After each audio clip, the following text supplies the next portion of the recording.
Doctor साहब, वो आदमी कहाँ है जो खून से लथपथ आपके हॉस्पिटल में आया था? सर वो आदमी अंदर है। तो अब होश में है या अभी भी बेहोश है? नहीं, अभी होश तो आ गया है उसे, मगर थोड़ी बहकी बहकी बातें कर रहा है। क्या हम उनसे मिल सकते हैं? जी बिल्कुल, आइए।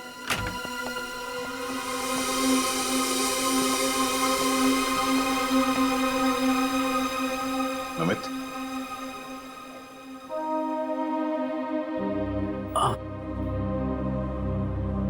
कौन? हम लोग सीआईडी से हैं। क्या तुम बता सकते हो कि ये तुम्हारे साथ कैसे हुआ? मार डाला मुझे। मेरी वत्सला ने मुझे मार डाला। पूछिए अमन से। मुझे रोज पीटती थी, पर मैंने कभी भी उससे उसे नहीं घूरा। हाँ सर, मैं हमेशा इस बेचारे की दर्द भरी आवाज सुनता था। मैं समझ जाता था कि भाभी जी का बेलन इसके सर पर बज रहा है। नमित, हम तुम्हारी पत्नी से मिल चुके हैं।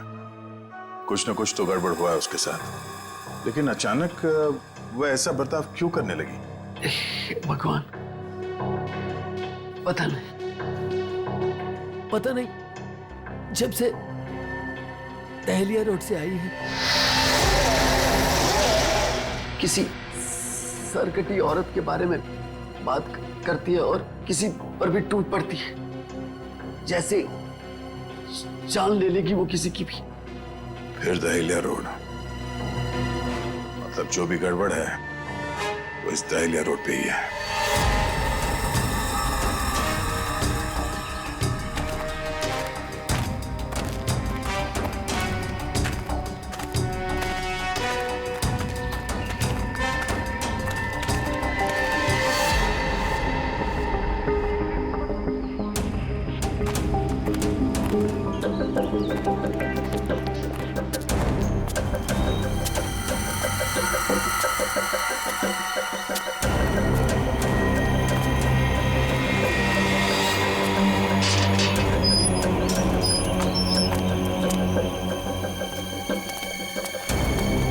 ये तो बिल्कुल हॉरर फिल्म की तरह बंगला है।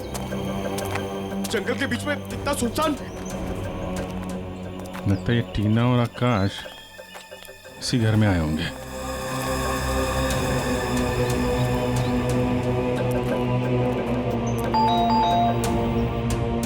ज्यादा फिल्में मत देखा करो।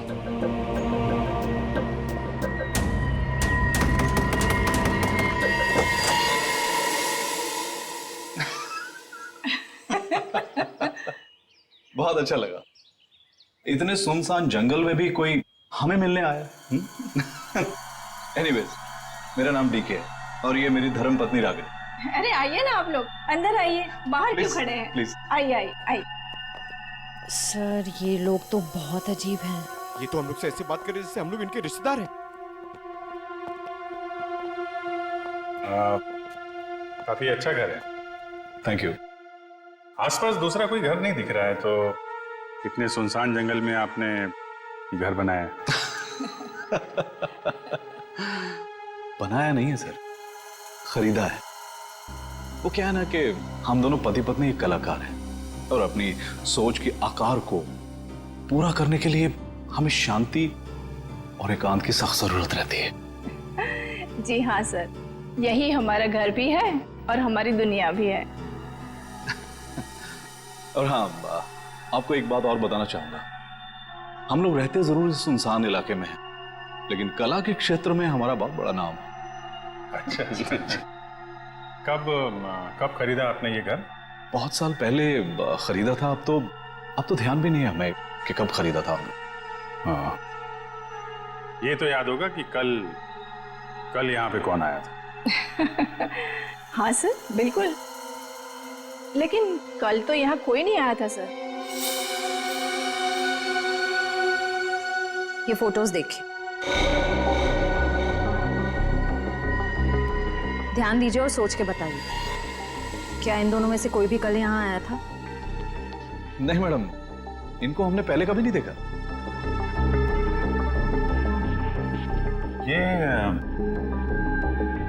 ये कौन है? ये हमारी बेटी अंशिता। 14 जुलाई 2013 को प्लेग की वजह से इसकी मृत्यु हो गई थी। बहुत याद आती है हमें हमारी बेटी की। हम लोग आपसे कितने सारे सवाल पूछे जा रहे हैं, आप नहीं पूछेंगे कि हम लोग कौन हैं और क्यों इतने सारे सवाल कर रहे हैं आपसे? कौन है आप लोग, आप बता दीजिए। हम लोग कौन है घर के अंदर? नहीं, कोई नहीं है। नहीं कोई है।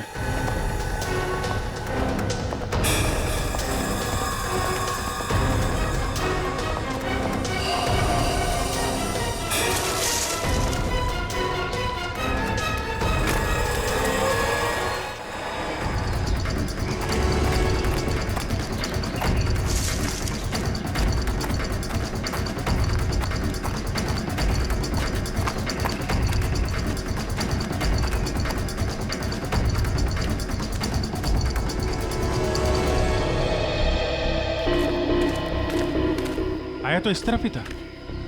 कहीं हमें देखकर छुप तो नहीं गया? हो सकता है आकाश भी उसी का साथ ही होगा शायद। देखते हैं।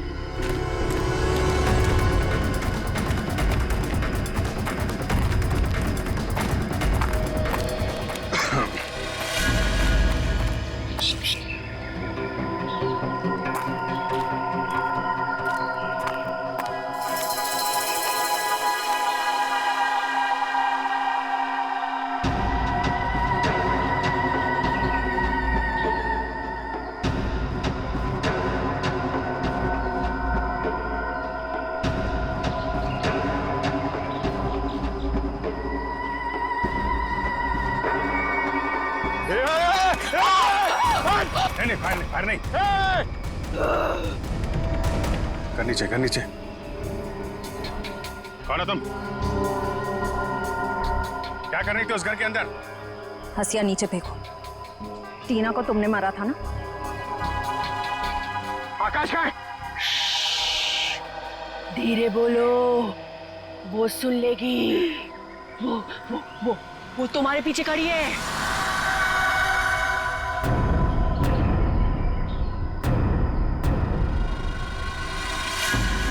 कौन है हमारे पीछे? कोई नहीं है, लगता दिमाग हिला हुआ इसका। क्या दिखा रही है, हैं? कौन है पीछे? वो तुम्हारे पीछे बिना सर वाली औरत अपना सर हाथ में लेके दिखा रही है। सर, ये उस सिरकटी औरत की बात कर रही सर, वो वत्सला जैसी बातें कर रही है। हमारे पीछे कोई नहीं है। किसकी बात कर रही हो तुम? ऐसे नीचे करो, नीचे रखो। मैं मार दूंगी उसे। मैं मार दूंगी उसे। मैं मार दूंगी।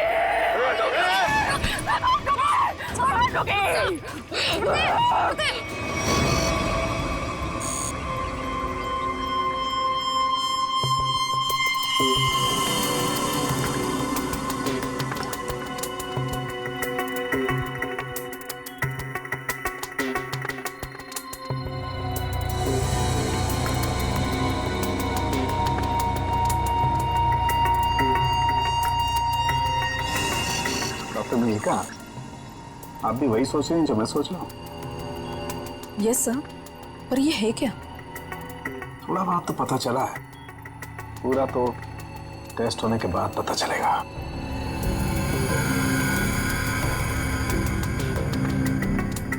सर, मुझे लगता है कि आप ये कलर एरिया देख रहे हैं।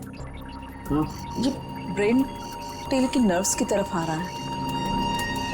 इन दोनों औरतों के दिमाग के साथ छेड़छाड़ी की गई है।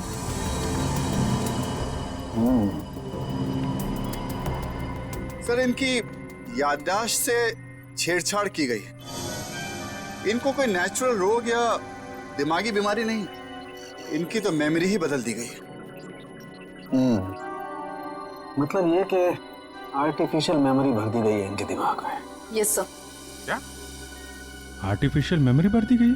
हाँ अभिजीत, मतलब ये दोनों औरतें जो देख रही थी या बोल रही थी, ये इनके दिमाग का वहम नहीं था? बिल्कुल नहीं था। दरअसल क्या होता है कि इंसान के बचपन से लेकर के उसके बड़े होने तक उसकी जिंदगी की तमाम यादें उसके दिमाग में एक डिस्क की तरह से जमा हो जाती है, कुछ इस तरह से। और फिर कोई एक दिन गर्दन के पीछे ऐसा इंजेक्शन लगा देता है, ये देखिए, यहां दिख रहा है, जिससे ब्रेन में कंपार्टमेंट्स बन जाते हैं और जिंदगी की सारी याद ब्लॉक हो जाती है। इंसान एक सेमी कॉन्शियस स्टेट में चला जाता है, आधी बेहोशी की हालत में। के बाद फिर क्या होता है? इसमें इंसान के दिमाग को सुन कर देने वाला ड्रग दिया जाता है। इंसान अगला पिछला सब भूल जाता है। आप सुन सकते हो, समझ सकते हो, लेकिन आप रिएक्ट नहीं कर सकते। और फिर इस हालत में उसको एक कटी सिर वाली औरत दिखाई जाती है और उसके कानों में बार बार ये बातें सुनाई जाती है कि ये लोग आपको मारने वाले हैं और ये सारे इंसान आपके दुश्मन हैं और आपको उनको मार देना है। और ड्रग के असर की वजह से दिमाग कुछ इस तरीके का दिखाई देने लगता है। हर याद को दबाकर, सप्रेस करके उसे सिर्फ उतना ही हिस्सा याद करने के लिए दिया जाता है जितना कि बेहोशी की हालत में उसे सुनाया या दिखाया गया था। सर यानी कि इन दोनों औरतों ने सच में एक सरकटी औरत को देखा और होश में आने के बाद दोनों को सिर्फ उतना ही याद है। बिल्कुल। वरना सोचो, दो लड़कियां जो एक दूसरे को जानती नहीं, पहचानती नहीं, वो एक ही समय पर एक ही जैसी बात कैसे सोच सकती हैं? मतलब इनकी मेमोरीज को बदल दिया गया है। कौन ड्रग्स कौन सा इस्तेमाल किया गया इनके ऊपर? डोडियन और हेपिस जैसे न्यूरॉन अफेक्टिंग ड्रग्स। ये ऐसी दवाइयाँ जो ब्रेन की मेमोरी लोकेशंस को नष्ट कर देती है। आपको ये भी याद नहीं रहेगा कि आप हैं कौन, और आपको उतना ही याद रहेगा जितना आपको बताया जाएगा। हमारे टेस्ट में भी काफी ऐसे ड्रग्स मिले हैं जो याददाश्त मिटाने के लिए काफी हैं। और हाँ, इन्हें हल्के इलेक्ट्रिक शॉक्स भी दिए गए।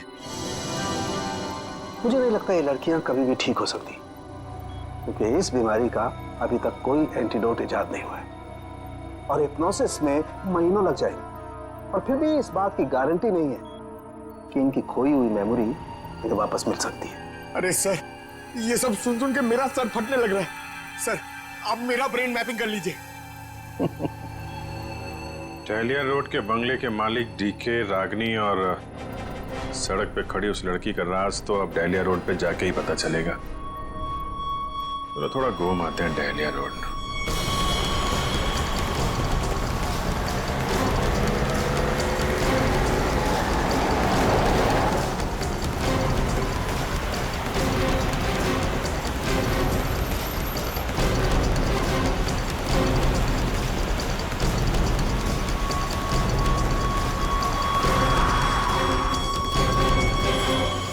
ये हमारी बेटी अंशिता, 14 जुलाई 2013 को प्लेग की वजह से इसकी मृत्यु हो गई थी। ये तो वही लड़की है, डीके और रागिनी की मरी हुई बेटी। मेरी मदद कीजिए प्लीज। कैसी मदद? मेरा मतलब क्या मदद चाहिए आपको? मेरे मम्मी पापा अचानक से बेहोश हो गए। मैंने बहुत कोशिश की उन्हें उठाने की, पर वो नहीं उठे। कहाँ है कहाँ आपके मम्मी पापा? घर पे आके देखिए ना प्लीज, पास में है। चलिए आइए आइए, कहाँ पर है? चलिए। अच्छा, इन नाम से कोई भी रजिस्ट्रेशन नहीं? ओके ठीक है, थैंक यू। सर, सारे पेंटर्स एसोसिएशन में फोन कर लिया सर, मगर डीके और रागिनी के नाम से कोई भी रजिस्ट्रेशन नहीं। सब कुछ झूठ बोला उसने। मुझे तो लगता है कि उसने अपना नाम भी गलत बताया है। जयवंती, कुछ पता चला? नहीं सर, अभी तक कुछ भी नहीं पता चला। मगर सर, कितने कॉन्फिडेंस से झूठ बोल रहे थे दोनों। लगता है सर अब एक ही रास्ता बचा है, उन्हीं से सच उगलवाना पड़ेगा। नहीं जयवंती, पहले उसकी सारी डिटेल्स निकालते हैं, फिर उठाते हैं उसे। लेकिन सर पता कैसे चलेगा? एक काम करो, डहलिया हाउस में जो उनकी तस्वीरें खींची गई थी उन्हें क्रिमिनल डाटाबेस से और मिसिंग केस फाइल से मैच करवा के देखो, शायद असलियत सामने आ जाए। आइए। यहाँ इतनी रोशनी कम क्यों है?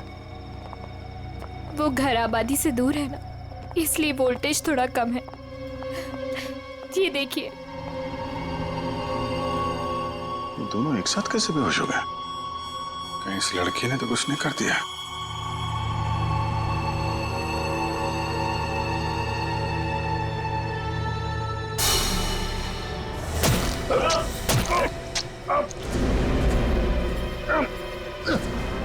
ठीक है।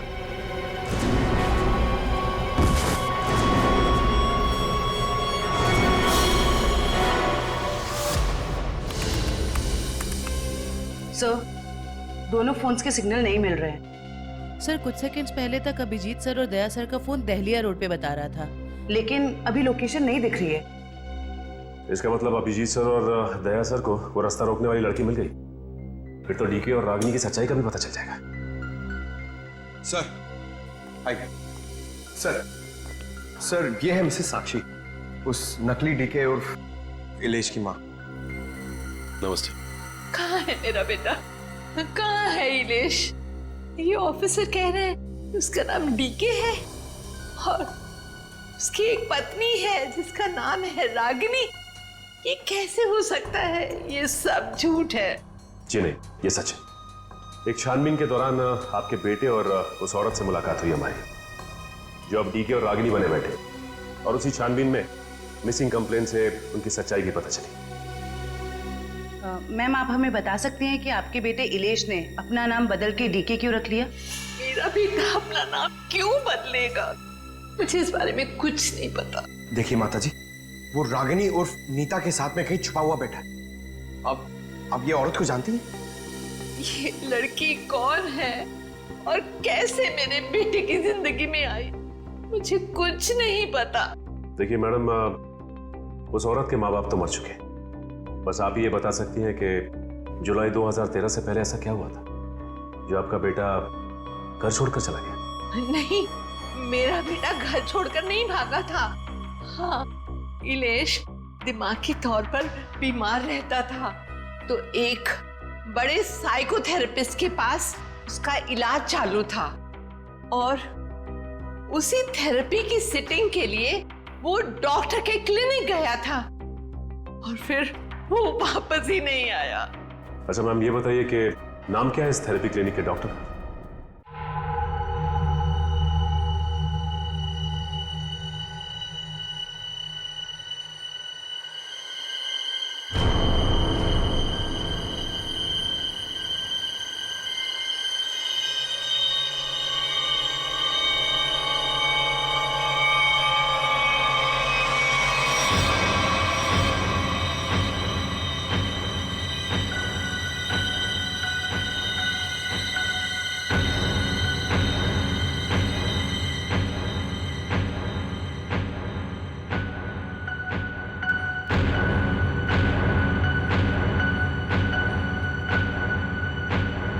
मारो, बचा लो खुद को, मार डालो।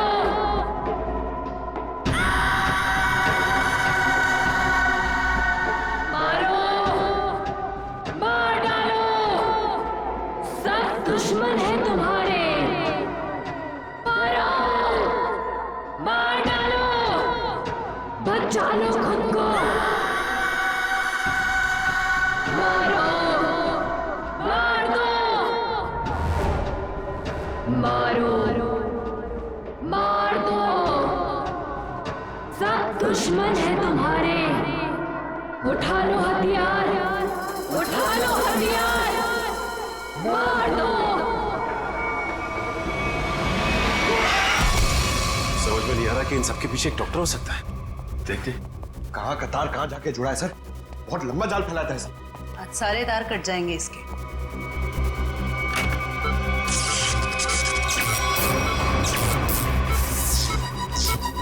Oh my God.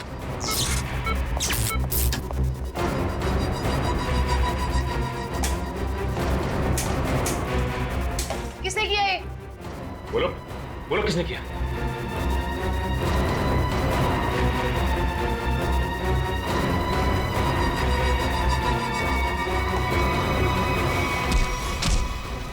कौन है इन सबके पीछे?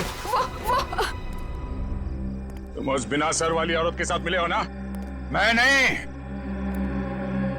तुम उस सरकटी औरत के साथ मिले हुए हो। मैं जानता हूं, मैं छोड़ूंगा नहीं तुमको। तुम और उस औरत दोनों को खत्म कर दूंगा मैं। तुम मुझे मारना चाहता है ना?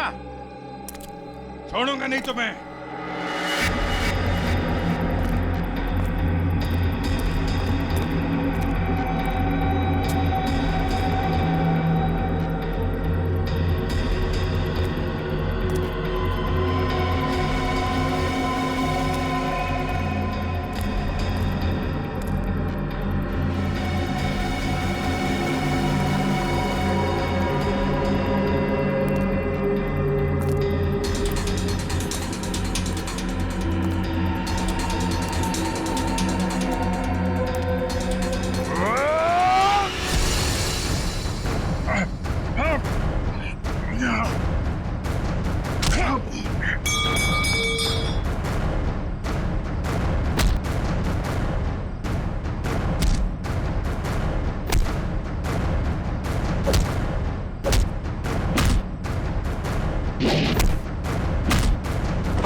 सर डालिया रोड यही है।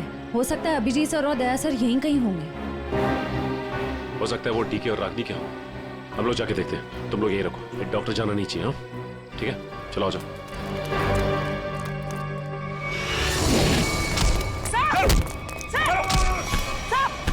अभिजीत सर, क्या कर रहे हो आप लोग? सर, संभालो। क्या कर रहे हो? अभिजीत सर, सर क्या कर रहे हो? Please, please. नहीं सर। चल जल्दी चल, एंटीडोट दे जल्दी। संभालो।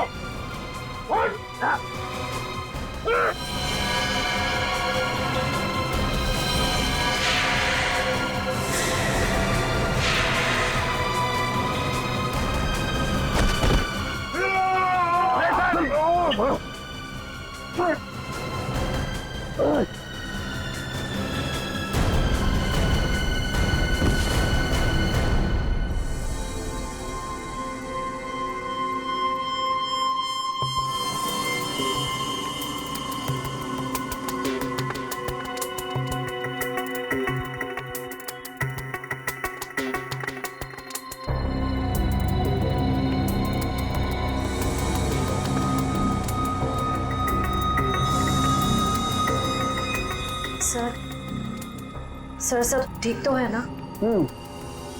एंटीडोट ने असर शुरू कर दिया, थोड़ी देर में होश आ जाएगा दोनों को।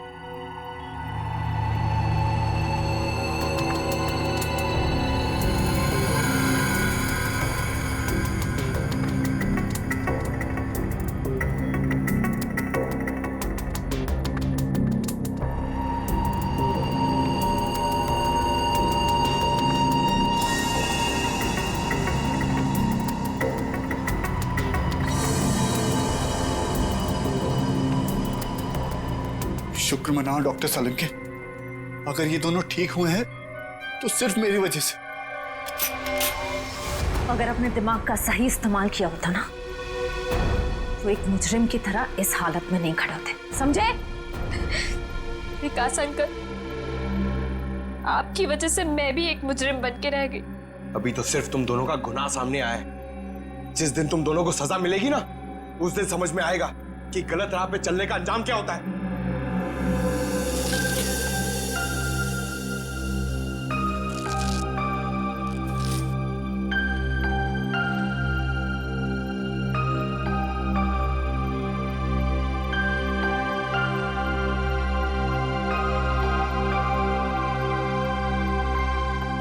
हम ये दहलिया रोड वाले बंगले पे। नहीं यार, न्यूरो सेंटर में है भाई।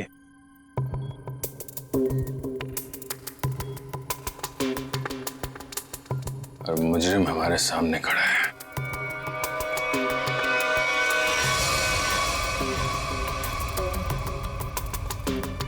अच्छा एक बात बताओ, तुम्हें अभी वो कटे हुए सिर वाली औरत और वो भयानक आवाज से तुम ही सुने थे? सर वो तो उस वत्सला के दिमाग में था, और वो जंगल वाली लड़की के दिमाग में भी, वो जो हंसिया लेके घूम रहे थे।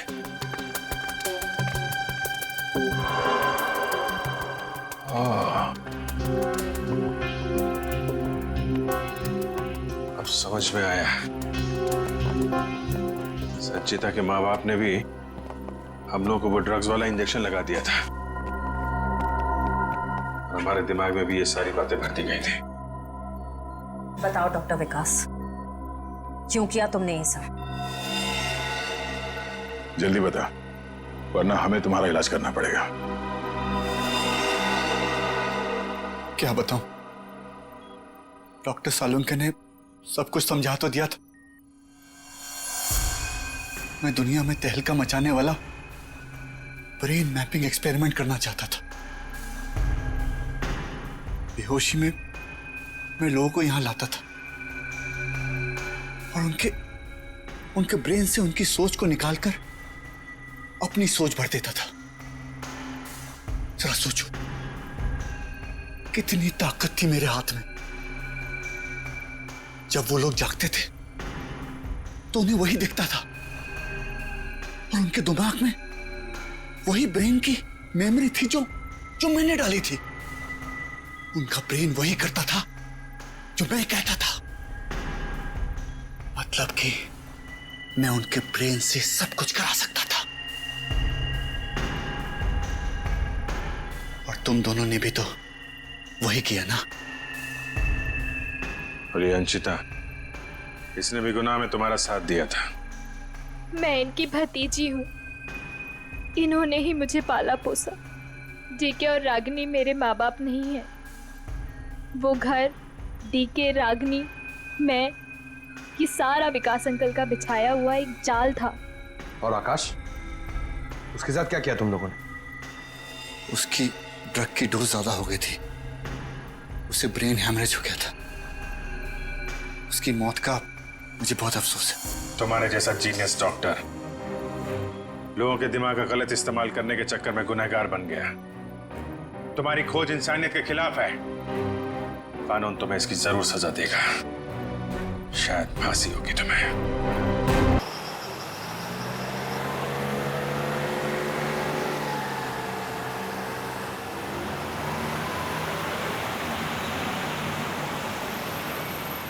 ये तो हमारी गाड़ी है।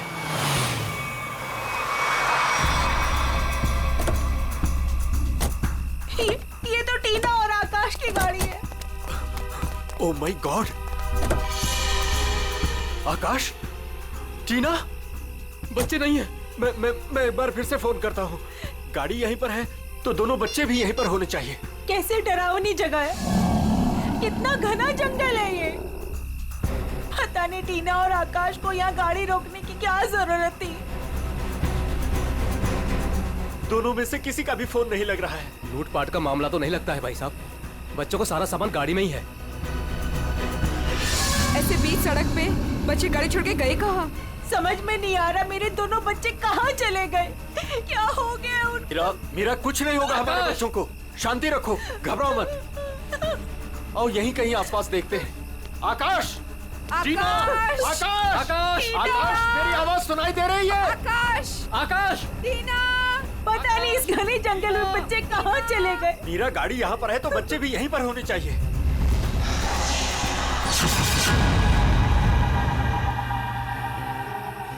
भाई साहब, कहीं कोई कुछ भी नहीं है वहाँ। यहाँ पर भी नजर नहीं आ रहा। सन्नाटा। चुप हो जाओ।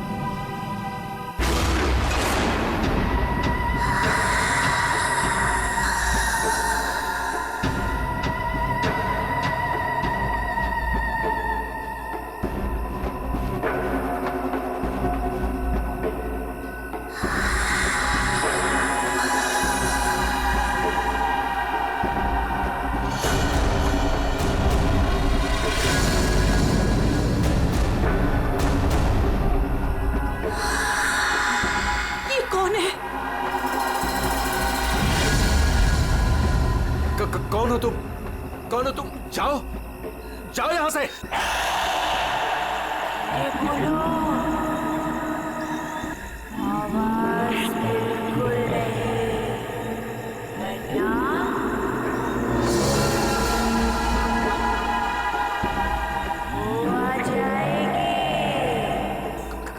कौन आ जाएगी?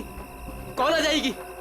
वही आएगी जो अपना सर हाथ में लेकर घूमती है।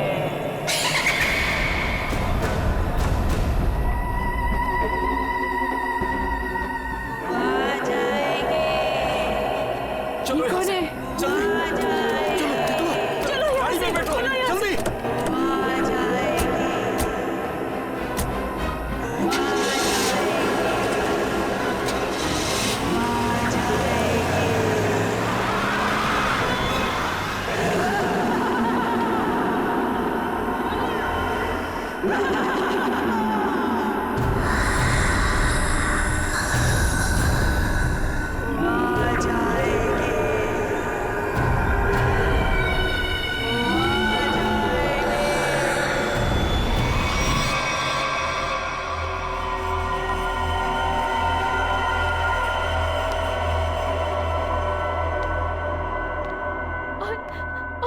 तभी एक औरत आई, उसका सर नहीं था, वो मुझे मारने आई थी,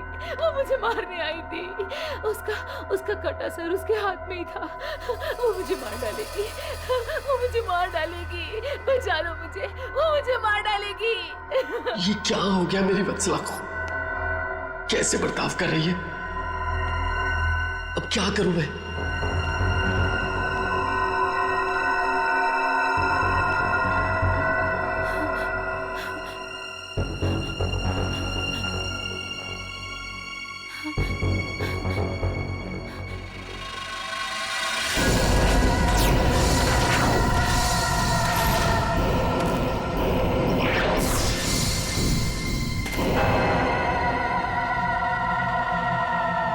सर, उसके बाद क्या हुआ? उसके बाद वो कटे सर वाली औरत मेरी तरफ घूम गई। मैं डर की वजह से पीछे हट गई। वो मेरी तरफ बढ़ती रही। वो अपना कटा सर मेरे चेहरे की तरफ फेंक। नहीं,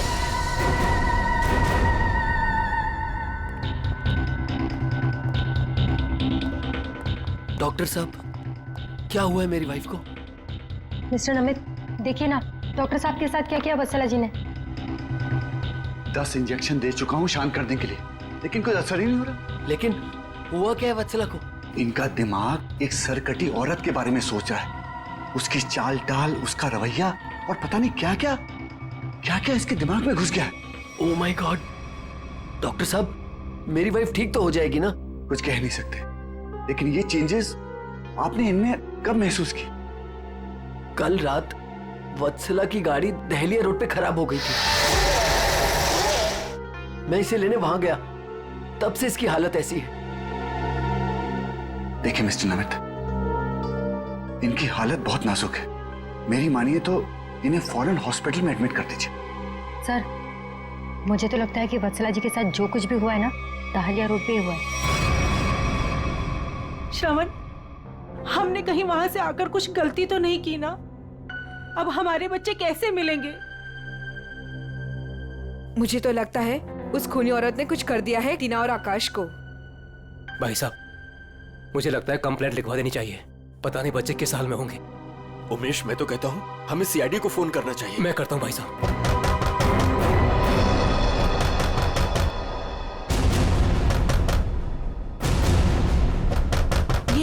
इस तरह से दरवाजा कौन पीट रहा है?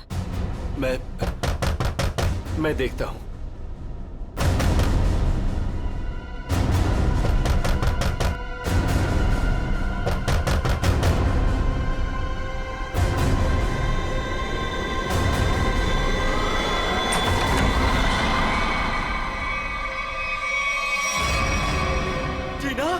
टीना बेटा, टीना बेटा, ये क्या हो गया? क्या हो गया? ये किसने किया? टीना! भाई साहब, इसकी हालत तो बहुत खराब है। इसे हॉस्पिटल ले जाना होगा।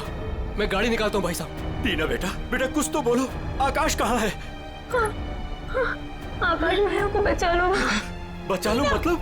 क्या हुआ है आकाश को? टीना बेटा, टीना, टीना आंखें खोलो बेटा, आंखें खोलो बेटा, आंखें बंद मत कर बेटा। टीना क्या हुआ तुम्हें? वो गाड़ी हमें रोक रही है माँ।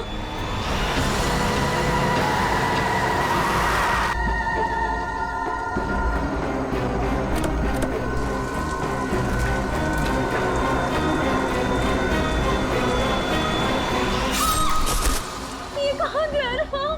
टीना, टीना बेटा आंखें खोलो बेटा। टीना, तुम हमें छोड़ के नहीं जा सकते।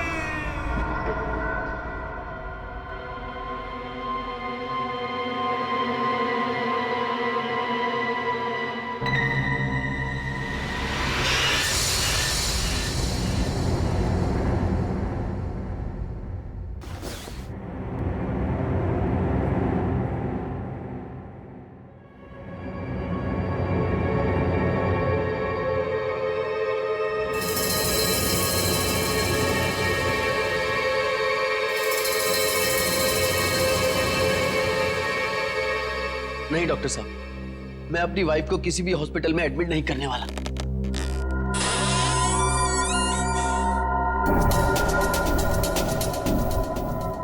आपसे पहले भी 4 और डॉक्टरों ने मुझे यही एडवाइस दिया।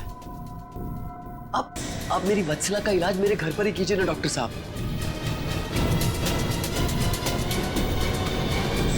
मैं अपनी वत्सला को अपने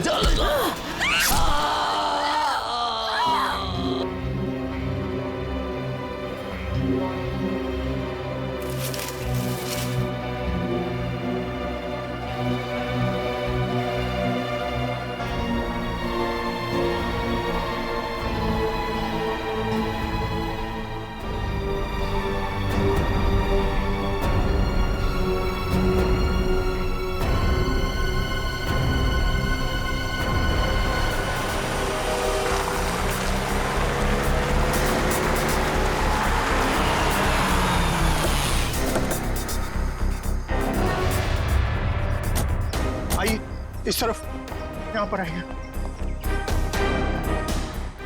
यही घर है ये।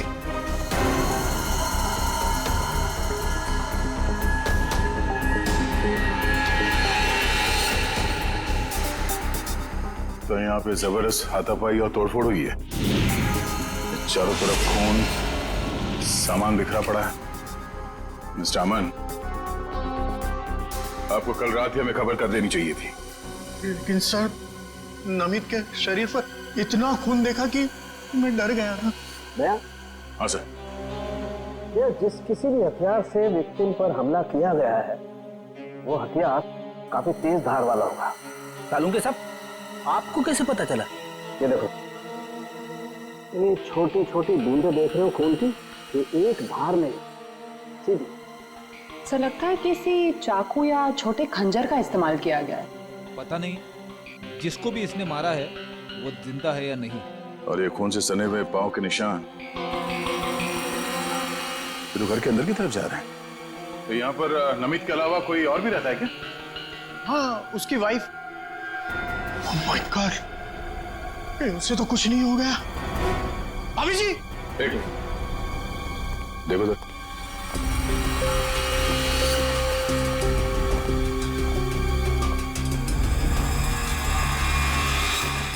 सर, ये पैरों के निशान तो आगे आगे धुंधले होते जा रहे। एक काम करो, इस कमरे को चेक करो।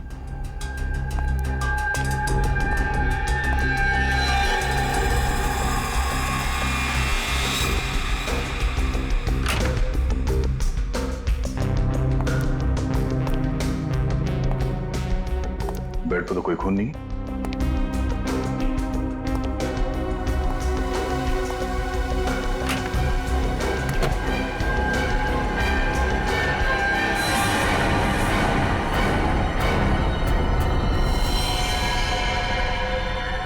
कौन हो तुम? बाहर आओ। बाहर आओ।